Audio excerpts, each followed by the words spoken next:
Di kampung saya tiap 2 rakaat Bilalnya nyaut, ya kayak bersolawat. Tanya sama Bilal, "Ini zaman Rasul begini enggak?" Tanya. Kalau memang enggak ya jangan dikerjain. Tapi ini kan tradisi, agama kan bukan tradisi, agama dalil, betul? Atau kita cari duit, kita berangkatin umroh di Bilal, bawa ke Arab, suruh sholat belakang saya Suraim, saya Al-Gomidi, lihat ada yang nyaut-nyaut gak tiap 2 rakaat tuh gitu loh. Bismillahirrahmanirrahim. Allahumma sholli ala sayyidina Muhammadin wa ala alihi wa sahbihi ajma'in, amma ba'du. Kita sepakati dulu bahwa Ustadz Subhan Bawazir ini menjawab pertanyaan tidak bermodalkan ilmu, tapi bermodalkan dia menalar sendiri, dia menerka-nerka. Jadi tinggal ditanya di masa Rasulullah ada atau tidak. Dan tidak pernah ada ulama menjawab hukum dengan begitu. Ya, ketika ditanya bagaimana hukumnya di sela-sela tarawih itu kita baca zikir atau baca sholawat. Bahkan yang paling kocak, ya namanya orang dia menalar. Saya tidak akan bawakan kitab ulama yang hebat-hebat keren-keren kalau hanya untuk menanggapi omong kosong seperti ini. Ya. Kita seimbangkan ya. Kita bicara itu sesuai dengan kadar akalnya. Orang ini kan menalar. Ngapain kita membantah nalar dia dengan kitab ulama klasik? Enggak. Cukup kita bawakan ulama yang kontemporer saja.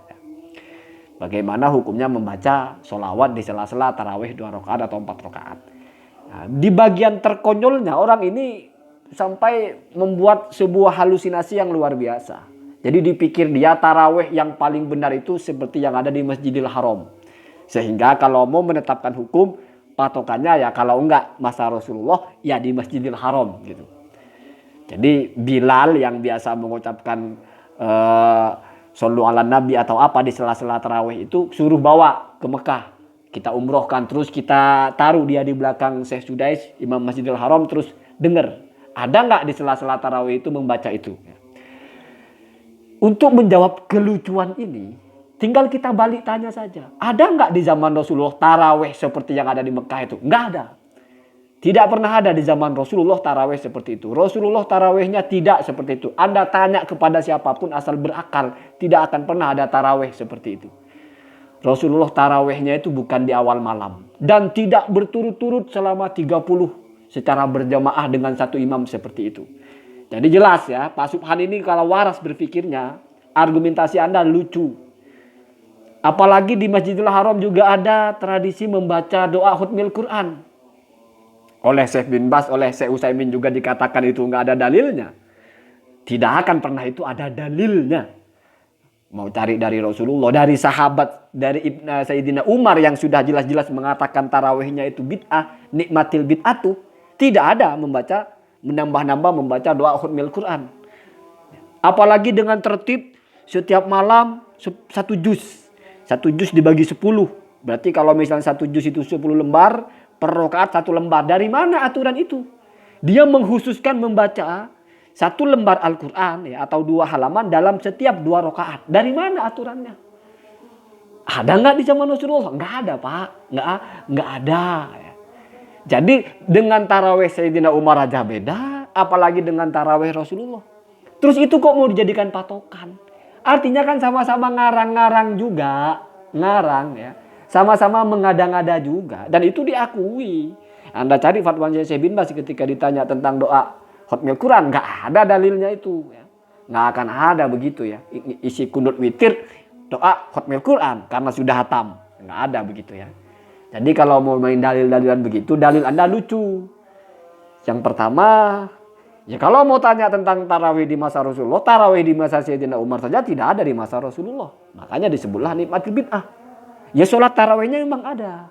Tetapi bagaimana mekanismenya berbeda. Bahkan rakaatnya, kalau kata Syekh Albani kan Rasulullah tidak pernah tarawih 23 rakaat, makanya bid'ah. Berarti Sayyidina Umar tarawih 23 rakaat itu ya memang sudah tidak ada di zaman Rasulullah. Itu ya. Itu cukup kalau hanya untuk membantah omong kosong orang ini ya. Di mana dia hanya menalar dengan akalnya saja ya, terlalu mendewakan Arab Saudi. Dipikirnya Arab Saudi itu cerminan Islam di masa Rasulullah ya, padahal bullshit ya, bullshit ya. Semua orang itu mengklaim ikut Rasulullah. Ya, karena jalurnya berbeda-beda, maka aplikasinya pun berbeda-beda. Kemudian kalau masalah kamu ditanya bagaimana hukumnya, saya bawakan fatwanya Syekh Atiyah Sakor. Ini adalah ulama yang pernah menjabat ketua Dewan Fatwa Mesir.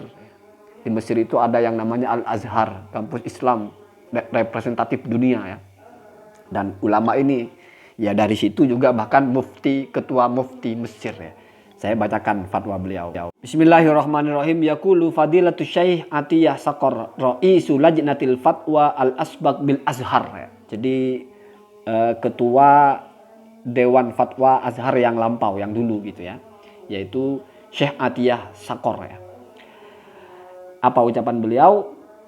Laisa hunaka nassun, tidak ada nas ya, yamna'u yang melarang minat dzikri, dari berzikir ya. Namanya berzikir itu menyampaikan kalimat yang baik ya. Ya baca solawat, baca zikir itu semuanya masuk kepada berzikir. Awid du'ai, atau membaca doa. Ya solawat ya berdoa atau Allahumma sholli kan berdoa. Au qiraatil Qur'ani, atau membaca Al-Qur'an. Fil fasli, di dalam pemisah. Baina kulli rakaataini, setiap 2 rakaat minat tarawih, dari sholat tarawih. Au kulli arba'in, atau di antara, au baina kulli arba'in, atau di antara 4 rakaat. Minha, dari sholat tarawih itu, matalan misalnya. Wahwa dakhilun, dan itu masuk ya, tahta al-amri al-ami, di bawah perintah yang berlaku secara umum ya. Perintah apa? Berzikir, dengan kamu banyak berzikir. Fi kulli halin, dalam semua keadaan. Sesempat kamu berzikir, berzikir. Apalagi ada faedah untuk mengingatkan ini tarawih keberapa, ya berzikir, apa masalahnya. Kemudian wa kaunus salafi, dan adanya salafus soleh, alladzina, di mana yu'khadu anhum, memang diambil dari mereka at-tasyri'u, syariat ini ya mulai dari Nabi Muhammad, para sahabat dan salafus soleh, lam yaf'aluhu, mereka tidak melakukan itu ya. Jadi itu kelanjutan dari kaunu as-salafis soleh ya. Adanya ulama salafus soleh yang memang menjadi sumber syariat, pada kenyataannya mereka tidak melakukan itu ya. La yadullu ala man'ihi, bukan berarti itu dilarang. Jadi kamu yang waras deh, mau percaya nalarnya Ustaz Subhan Bawazir atau mau ikut ketua Dewan Fatwa Mesir, kita yang waras ya. Ngapain kita bawakan kitab-kitab klasik ulama-ulama top zaman dulu kalau hanya untuk membantah ucapan Bawazir? Di mana dia tidak mendatangkan ilmu sama sekali, dan ketika menjelaskan akal-akalannya saja kita bawa ke Mekah, kita suruh umroh, kita suruh lihat Sudes ya. Kan terlalu melecehkan ilmu kalau kita bawa kitab-kitab ulama yang atas-atas itu kalau hanya untuk menanggapi receh-receh begini ya. Kemudian kelanjutannya. Wahadzal fasilu, dan hal yang memisah ini, yaitu zikir, doa atau solawat ya. Yushbihu, menyerupai atau sama. Sesuatu kana yang ada, yaf'aluhu, telah melakukan atau biasa melakukan kepada sesuatu tersebut, ahlu Mekkah, penduduk Mekah. Min qiyamihim, yaitu berupa mereka melaksanakan bitawafi, dengan tawaf ya. Haulal baiti, di sekeliling Ka'bah, sab'an 7 kali, ba'da kulli tarwihataini, setelah 2 tarawih, artinya 4 rakaat. 1 tarawih itu 2 rakaat, kalau 2 tarawih 4 rakaat. Berarti setelah 4 rakaat mereka itu tawaf 7 kali ya. Nah, sekarang di Mekah ikut enggak? Ya, ikut tradisi orang Mekah zaman dulu. Enggak, mereka kan enggak tawaf, sudah situ. Saya sudah situ sholat terus kan. Kalau di Mekah dulu enggak ada tawafnya, begitu ya. Kemudian al-amrul ladzi, saya baca al-amroh ya, menjadi badal dari makanah ya. Jadi makanah itu kan menjadi maf'ul bih dari yushbihu ya. Ma yushbihu makanah ya, menyerupai apa yang dilakukan. Apa yang dilakukan itu tawaf 7 kali. Dan tawaf 7 kali itu adalah ya, al-amroh alladzi, perkara yang ja'alah, menjadikan perkara tersebut ahlal Madinati, penduduk Madinah, yaziduna ya, mereka menambah ya, adadat tarawihi, rokaat, hitungan rokaat sholat tarawih mereka, alal isrina, di atas 20. Jadi kalau di Madinah itu ya kan madhabnya Imam Malik ya, Imamul Hijaznya kan Imam Malik di situ. Tarawihnya bukan 20 tetapi 36, dan itu dijelaskan oleh Imam Syafi'i. Kenapa 36? Ya karena kompensasi dari mereka tidak tawaf. Di Mekah tawaf, di Madinah enggak tawaf. jadi tasabuk, mereka berlomba-lomba untuk dapat keutamaan, maka ya sudah tidak tawaf dikonversi dengan menambah rokaatnya. Ya. Ta'widon ya sebagai pengganti ya hadat tawafah kepada tawaf ini. Jadi ini maf'ul bihnya hada ya.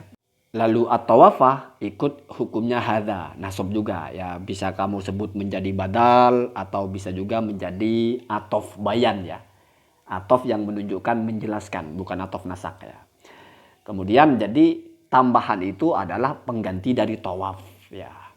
Dan itu stop dulu ya, informasi saja. Dan kenapa bisa 16?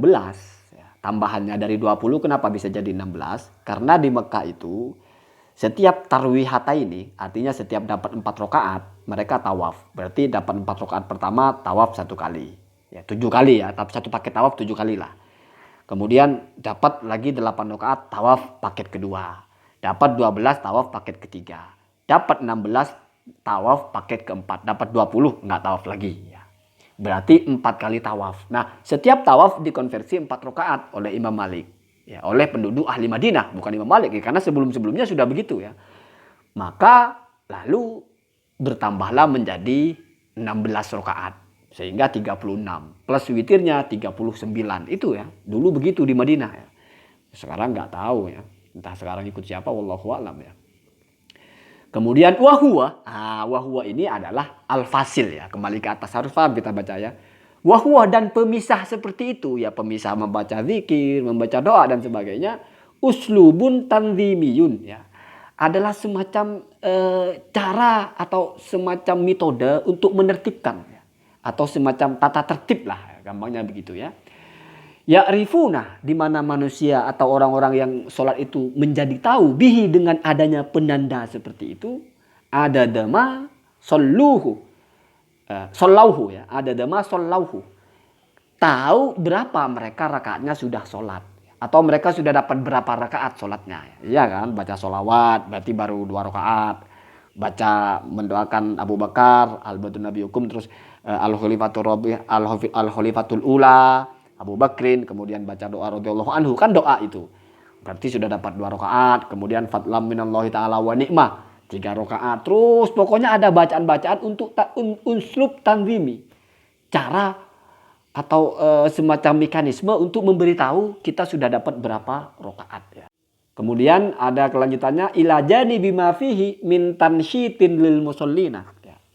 Ada sisi lainnya di dalam fasil atau pemisah itu ya, baca sholawat dan sebagainya itu adalah untuk menyemangati tansyid ya, untuk menggerakkan, menggiatkan kepada orang-orang yang sholat. Iya, kamu baca sholawat kan semangat, baca zikir dan sebagainya ya.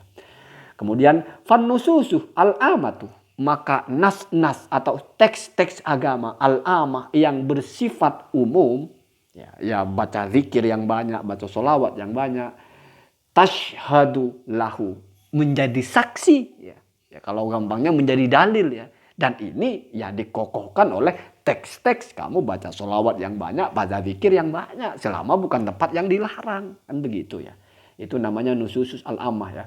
Nusus-nusus yang cakupannya itu adalah perintah secara umum. Fatlan an adami mu'aradatiha lahu. Apalagi ya. Jadi kalau bahasa Arab fatlan itu artinya apalagi ya. Lebih lagi gitu ya. Tidak ada yang ditentang. Atau hal tersebut tidak menentang syariat. Artinya apa? Tidak ada larangan. Jangan baca apa-apa di antara 2 sholat tarawih. Nggak ada begitu. Berarti itu dilakukan. Ada tujuan yang baik dan tidak ada hal yang dilanggar. Ini kan waras Pak ya. Kemudian. Walain yusamma bid'atan. Ya. Kalaupun mau disebut bid'ah.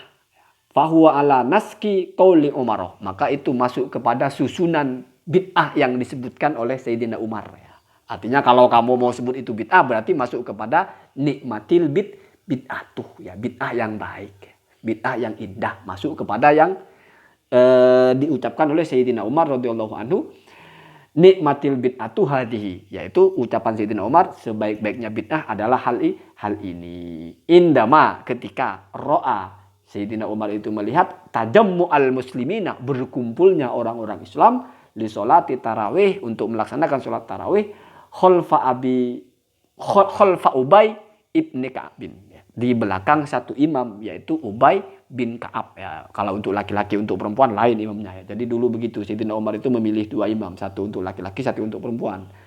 Kalau sekarang satu imam ya. Jadi apa-apa itu beda biasa saja, Pak. Selama tidak ada aturan harus, tidak boleh kamu menentang ini. Ya, itu baru kalau misalnya jumlah rakaat duhur itu tidak boleh kamu rakaatnya 5. Ya. Kadang-kadang kan mereka bilang, oh kalau nunggu larangannya sholat duhur 5 rakaat kan tidak ada larangannya sih, goblok. Jadi begitu ya, begitu ya. Ini kamu yang waras, lebih percaya kepada Pak Subhan Bawazir atau lebih percaya kepada ketua Lajnah Fatwa ya, Darul Ifta Mesir ya. Ya, kamu yang waras ya. Untuk hal-hal semacam ini kita kan tidak perlu bahasa yang ngegas ya. Tai kucing, coklat kamu pilih mana? Masa harus saya promosikan? Ini lu coklat, itu tai kucing ya kan, kamu nggak waras berarti.